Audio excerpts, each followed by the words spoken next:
Dugaan kebocoran 6 juta data nomor pokok wajib pajak NPWP menguak. Bahkan di dalamnya ada milik Presiden Joko Widodo, Sri Mulyani, dan pejabat negara lainnya. Peretas Bjorka dalam situs jual beli data menjual 6,6 juta data diduga NPWP di Indonesia seharga $10.000 Amerika Serikat atau sekitar 151,7 juta rupiah. Presiden Joko Widodo telah meminta Kominfo, Kemenkyu, dan BSSN untuk memitigasi dugaan kebocoran jutaan data NPWP. Presiden menyinggung kebocoran data bisa terjadi karena banyaknya data yang disimpan di tempat-tempat berbeda. Peristiwa seperti ini kan juga terjadi di negara-negara lain yang ya semua data itu mungkin karena keteledoran password bisa terjadi atau karena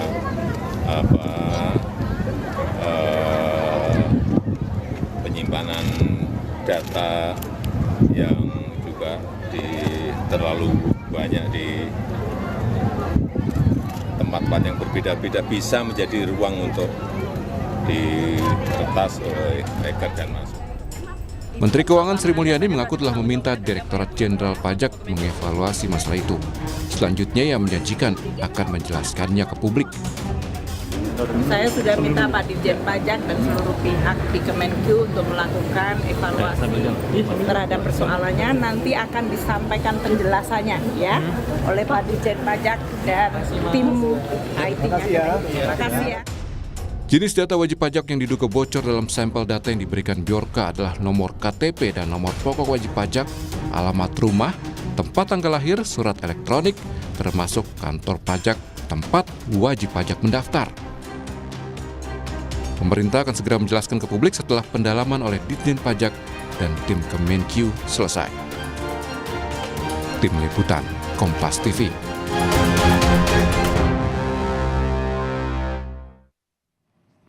Lebih lengkap soal dugaan kebocoran ada 6 juta lebih data NPWP yang diduga bocor atau dihack. Salah satunya adalah milik dari Presiden Joko Widodo dan juga sejumlah menteri. Kita akan tanyakan langsung kepada pakar keamanan siber Cisrek. Sudah ada Pratama Persada. Selamat pagi, Assalamualaikum Mas Tama. Selamat pagi Mbak Adisti, Waalaikumsalam. Ya Mas Tama, ini kan bukan kali pertama ya data bocor. Kemarin sempat ada juga Menkominfo dan segala macam. Begitu banyak sekali lembaga-lembaga pemerintah kita yang datanya bocor, dihack. Serentan itukah dan semudah itukah pertahanan kita ini bisa diretas? Apakah ini sudah benar-benar bocor atau masih dugaan? Begini Mbak Adisti, memang kalau kita lihat ya, kasus kebocoran data peretasan yang terjadi terutama di institusi pemerintah, itu nggak berhenti sampai sekarang. Kemarin terakhir kita melihat bagaimana pusat data nasional kita habis-habisan dihajar oleh peretas, kemudian dikirim ransom sehingga semua datanya rusak gitu. Yang sampai saat ini kita juga masih belum tahu bagaimana kabarnya. Nah, kemarin dibilang bahwa peretasan PDNS itu dibilang ini adalah pelajaran yang sangat berharga gitu. Tapi kalau melihat seperti ini kok kayaknya nggak ada belajar-belajarnya begitu. Tadi Mbak Adisti bilang bahwa memang terjadi berbagai macam peretasan yang ada di negara kita itu gitu dan pemerintah menjadi salah satu yang cukup lemah begitu. Kita lihat beberapa waktu yang lalu sampai hari ini juga masih ada gitu bagaimana situs-situs pemerintah disusupi oleh judi online. Ada ribuan situs pemerintah disusupi oleh judi online begitu. Nah itu kan sebenarnya kita diejek nih sama bandar-bandar judi, agen-agen judi itu bahwa pemerintah Indonesia, Anda itu gampang sekali loh sistem yang diretas kan seperti itu gitu dan itu tidak menjadi pelajaran. Nah, kemudian ketika terjadi insiden cyber seperti ini, terjadi peretasan, semua orang bilang bahwa ini adalah dugaan peretasan begitu. Ini adalah dugaan kebocoran datanya, dugaan dari Ditjen Pajak gitu. Saya sudah melihat gitu sampel data yang diberikan oleh hacker ini gitu dan saya sudah melakukan verifikasi di situsnya Dirjen Pajak gitu tentang NPWP yang ada gitu. Ada 10.015 sampel data yang diberikan. Orang sudah tahu di situ ada Pak Presiden Joko Widodo, ada Gibran, Kaisang, Budi Aristiadi, Sri Mulyani dan lain-lain begitu. Nah, setelah kita cek gitu untuk pejabat-pejabat negara, contohnya Pak Jokowi, ternyata NPWP-nya sudah dinonaktifkan. Oh, oke. Untuk Presiden Joko Widodo berarti NPWP-nya sudah dinonaktifkan ya langsung ya? PWP sudah tidak aktif atau telah dinonaktifkan oleh Dirjen Pajak gitu. Untuk mengaktifkannya silahkan kunjungi KPP terdekat. Jadi Pak Presiden, kemudian para menteri, Bu Sri Mulyani dan lain-lain itu dinonaktifkan. Tetapi untuk yang Rakyat seperti kita? ya pekerjaan publik enggak. Jadi apa namanya orang-orang yang lain semuanya masih kita cek status NPWP ini aktif gitu. Artinya ya mungkin itu salah satu langkah mitigasi yang dilakukan oleh Dirjen Pajak ya sesuai dengan perintah Pak Jokowi ya gitu. Tetapi tidak cukup hanya melakukan itu karena apa? Data yang bocor ini adalah data yang memang milik pemerintah, milik rakyat gitu. Data ini data yang sangat valid sekali, di dalamnya luar biasa isinya, sangat detail sekali, termasuk juga tadi sudah disebutkan ada alamat email, nomor handphone, alamat rumah, nomor NIK gitu, dan lain-lain gitu ya. Dan kalau kita lihat dari nomenklaturnya gitu, nomenklatur dari apa struktur tabel data ini ada kode KLU, nama KPP, nama Kanwil, kemudian ada status PKP. Ini nggak ada yang punya data seperti ini kecuali Dirjen Pajak gitu. Artinya memang kalau menurut saya ini terkonfirmasi milik Dirjen Pajak. Yang jadi Dan Dirjen masalah Pajak harus segera bertanggung jawab dan memitigasi ya, ini. karena ada amanat dari Undang-Undang Nomor 27 Tahun 2022, Undang-Undang Pelindungan Data Pribadi, maksimal 3 kali 24 jam 3 kali 24 jam? 24 jam gitu, pengendali data pribadi, pemroses data pribadi dalam hal ini adalah Dirjen Pajak wajib memberikan informasi apa yang terjadi kepada masyarakat sebagai subjek data pribadi gitu.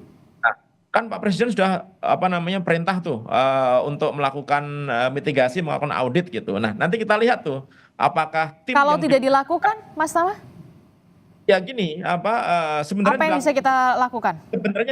sebenarnya dilakukan pun kita juga masih bertanda tanya. Kenapa? Karena selama ini ketika terjadi kebocoran data, kemudian dilakukan investigasi, dilakukan apa audit, hasilnya pernah lihat nggak, Mbak Adisti? Pernah diumumkan nggak? Kayaknya nggak pernah tuh. Ya kan seperti hilang di telan bumi gitu. Padahal kita tahu data yang bocor itu digunakan oleh orang-orang tidak bertanggung jawab di sana melakukan kegiatan kriminal. Ujung-ujungnya siapa? Rakyat jadi ditipu, jadi korban scam, penipuan, dipakai untuk pinjol datanya, kemudian ditawari judi online dan lain-lain begitu.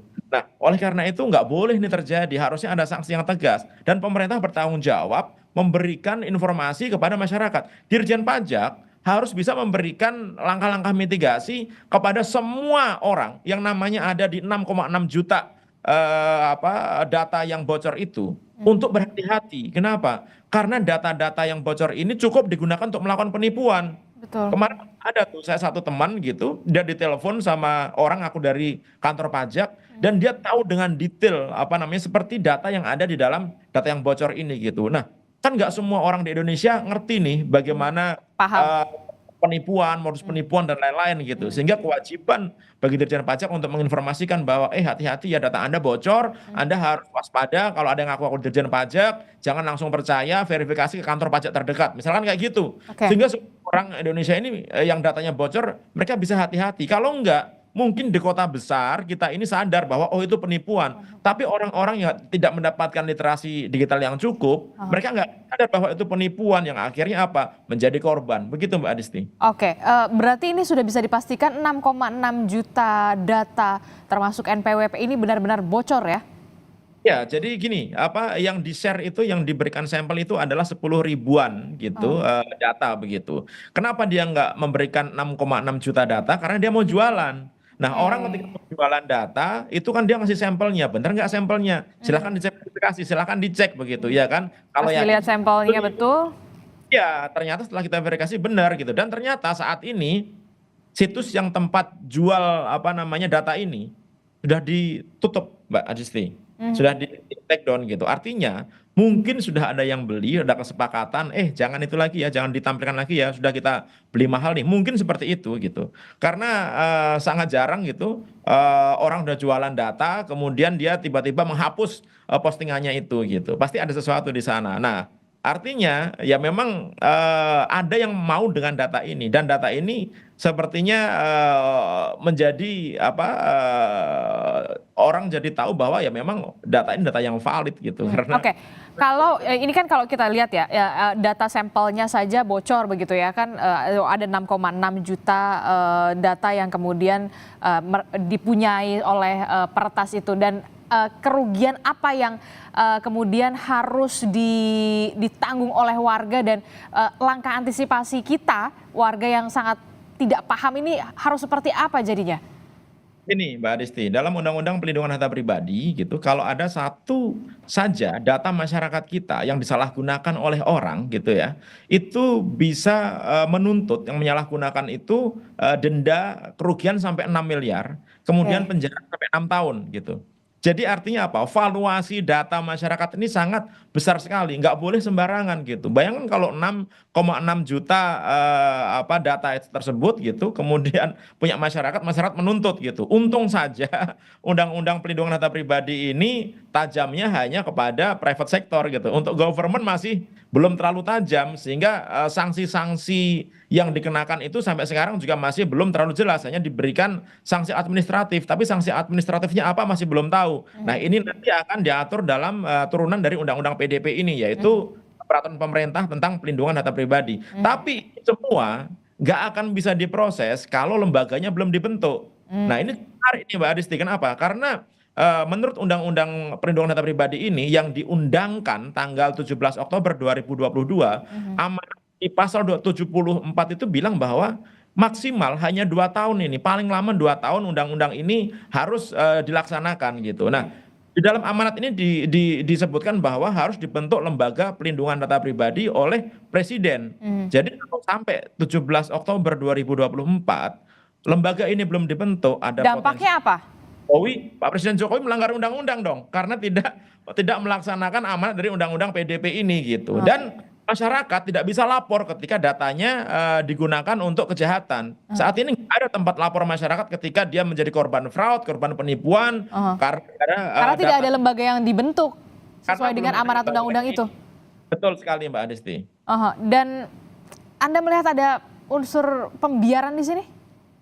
Kalau menurut saya bukan pembiaran, tapi ketidaktahuan gitu, atau ketidakpedulian gitu, ya kan? Karena apa? Sebenarnya kita sudah berkali-kali melihat berbagai macam kasus gitu, bagaimana ada satu kampung datanya digunakan untuk apa peminjaman utang tiba-tiba ditagih, ada masyarakat yang tiba-tiba datang debt collector datanya dipakai untuk pinjol, ada 400 masyarakat kita yang gara-gara dia ngeklik apa namanya APK undangan uangnya habis total semuanya, tabungannya habis. Ada 3,2 juta orang Indonesia yang kena judi online begitu. Dari mana itu semuanya gitu bisa terjadi? Ya gara-gara para penjahat-penjahat itu, agen-agen judi online itu mereka memanfaatkan data-data yang bocor ini gitu. Oleh karena itu, kenapa saya bilang bahwa nggak boleh lagi terjadi? Karena apa? Ujung-ujungnya masyarakat kita yang jadi korban gitu. Nah, ternyata itu tidak membuat para pemimpin di negara kita ini peduli dan aware gitu. Buktinya apa ya? Sampai sekarang masih terjadi. Kalau ternyata mereka aware, ya misalkan ya Dirjen Pajak nih aware masalah security gitu misalkan, ya dia tinggal menggunakan teknologi enkripsi, teknologi penyandian gitu. Jadi semua data yang ada di Dirjen Pajak itu disandi, dienkrip, sehingga ketika ada hacker yang berhasil masuk ke dalam sistem Dirjen Pajak itu, mereka berhasil mencuri datanya, tapi nggak akan ada gunanya datanya itu. Kenapa? Karena sudah dilindungi oleh enkripsi persandian gitu. Sehingga apa? Orang nggak bisa baca datanya. Dan itu tidak dilakukan. Itu nggak dilakukan kan? Padahal Kenapa tidak dilakukan? Dirjen Pajak mau tinggal ngomong sama Badan Siber Sandi Negara, bilang aja, BSSN tolong dong bantu saya kasih modul untuk melakukan enkripsi di sistemnya Dirjen Pajak. Beres, gratis lagi. Ternyata nggak dilakukan. Maka saya bilang ini masalah awareness aja. Masalah apa namanya ketidaksadaran. Kurang komunikasi juga. Anda melihat tidak ada koordinasi antara lembaga-lembaga negara dengan BSSN begitu? Ya kalau menurut saya sih itu juga jadi salah satu faktor gitu bahwa kita punya lembaga yang harusnya bisa dimanfaatkan dengan baik gitu, tapi ternyata tidak dioptimalkan. Bahkan beberapa kali Badan Siber Sandi Negara itu memberikan alert ya. Alert itu artinya apa? Peringatan. Ada peringatan pertasan gitu kepada institusi pemerintah yang ada di Indonesia gitu. Tetapi ternyata hanya sebagian kecil saja yang merespon. Yang lainnya nggak merespon gitu. Padahal itu apa ada potensi terjadi peretasan gitu. Artinya apa? Ya memang nggak peduli gitu bahwa sistem keamanan itu perlu diamankan gitu. Bahayanya adalah kita tahu saat ini orang-orang di luar sana itu begitu pandainya, begitu hebatnya hacker-hacker itu sehingga kalau kita tidak siap, bahaya kalau misalkan kita ini diserang habis-habisan. Kita Oke, sekarang belum. kenapa yang jadi pertanyaan saya adalah begini, mungkinkah lembaga negara ini yang tidak peduli dalam tanda kutip tadi Anda katakan untuk melindungi datanya karena memang sanksinya ini memang tidak jelas, belum jelas sekarang lembaganya saja belum dibentuk, kesulitannya apa? Juga pertanyaan yang sama dengan Mbak Aristi. Susahnya apa Pak Presiden membentuk lembaga yang fungsinya adalah untuk melindungi masyarakat kita. Membentuk lembaga yang nanti tujuannya membuat semua sistem IT yang ada di Indonesia ini menjadi kuat. Susahnya apa berpikir bahwa pengamanan itu akan membuat masyarakat kita ini enak untuk beraktivitas ekonomi dan lain-lain gitu. Saya juga berpikirnya ke situ sama gitu. Apalagi kemarin sudah disahkan tuh bahwa kita menggunakan punya GovTech gitu, bahwa semua sistem pemerintahan Indonesia berbasis elektronik gitu. Bahkan ada Perpresnya, Perpres sistem pemerintahan berbasis elektronik gitu. Tetapi tidak dibarengin dengan bagaimana penguatan sistem keamanannya. Nah, itu yang cukup menjadi tanda tanya juga gitu. Kenapa ini kok alasannya apa nih? Kok kayaknya kita ini seolah-olah pengennya lemah gitu. Kok kita nggak mau kuat gitu? Ada loh historinya gitu, negara yang hancur berantakan gitu gara-gara diserang serangan cyber gitu. Banknya hancur, kemudian sistem pemerintahannya hancur dan lain-lain begitu. Yang akhirnya dia butuh waktu bertahun-tahun untuk melakukan recovery. Ya jangan mau kita sama seperti itu gitu. Oke, jadi saat ini Dirjen Pajak bisa punya waktu 3 kali 24 jam. Hanya punya 3 kali 24 jam. Oh ya, tadi tambahan satu lagi gitu. Selain juga masalah awareness, mungkin juga perlu dipikirkan bagaimana menempatkan orang-orang yang memang memiliki kapabilitas, kemampuan, gitu, kompetensi bahwa memang sekarang ini eranya digital gitu. Mereka harus sadar bahwa ketika kita memang go digital, kita harus berpikir banyak ancaman di sana gitu. Nah, penempatan orang yang tepat di tempat yang tepat itu menurut saya menjadi krusial juga gitu. Karena menempatkan orang tanpa kemampuan teknis sama sekali ke lembaga teknis itu akan menjadi masalah gitu. Ini Pak Prabowo semoga juga bisa melihat menempatkan orang-orang yang benar-benar profesional dan juga kompeten ya. Sekarang coba ya di media sosial dan lain-lain semua pasti komplain gitu. Ini kok gimana pejabat ini kok nggak ngerti apa-apa gitu dan lain-lain. Jangan sampai jadi petaka dan juga bully ya malah ya. Baik, terima kasih dari Cisrek Pak Mas Tama telah bergabung bersama kami. Selamat pagi, sehat selalu Mas.